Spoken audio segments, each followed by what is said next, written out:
According to a recent report from the Brennan Center for Justice, 1 in 3, 33% of election workers here in the United States feel unsafe at their jobs. These are election workers, folks. These are people that count the ballots. These are people who work at the polls. And of course, this includes, by the way, the secretaries of state across the country whose job it is to oversee the elections. And 1 in 3 say we're not safe. And the reason for that is because 1 in 6 have reported in the last year being threatened for their job. Threatened.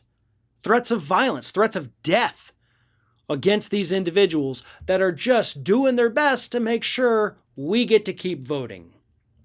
And by the way, the threats, we know where they're coming from. They're coming from the Trump supporters.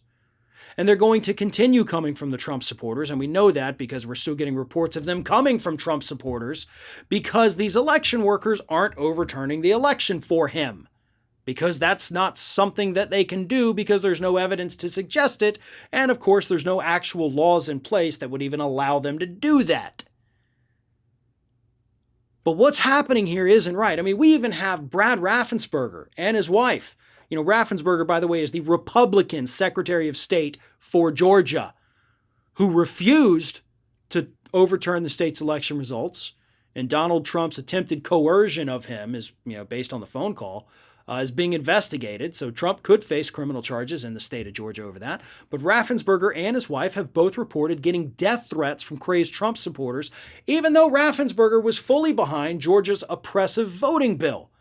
So even though he's restricting the rights of people to vote, it's still not good enough because you're not overturning the election.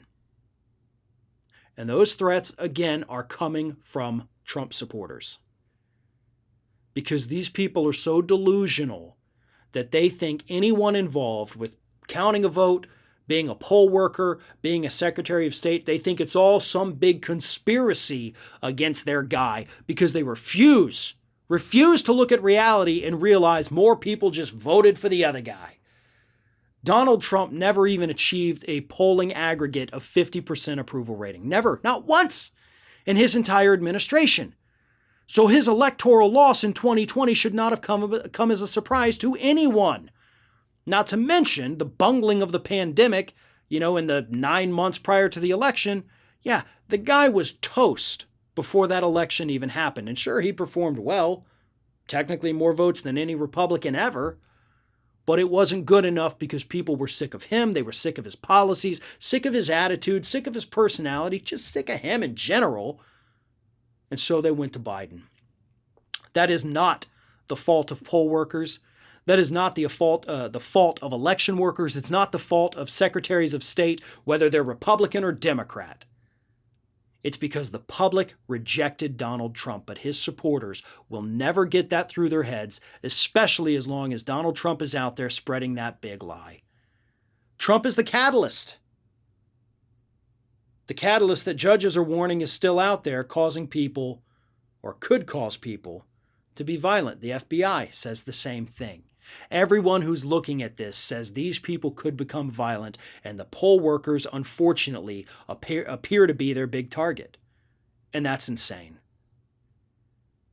These people, Republican and Democrat alike, none of them did the wrong thing with the 2020 election, and none of them deserve these threats regardless of the policies they're pushing today. But they're still getting them, and we all know where they're coming from and why.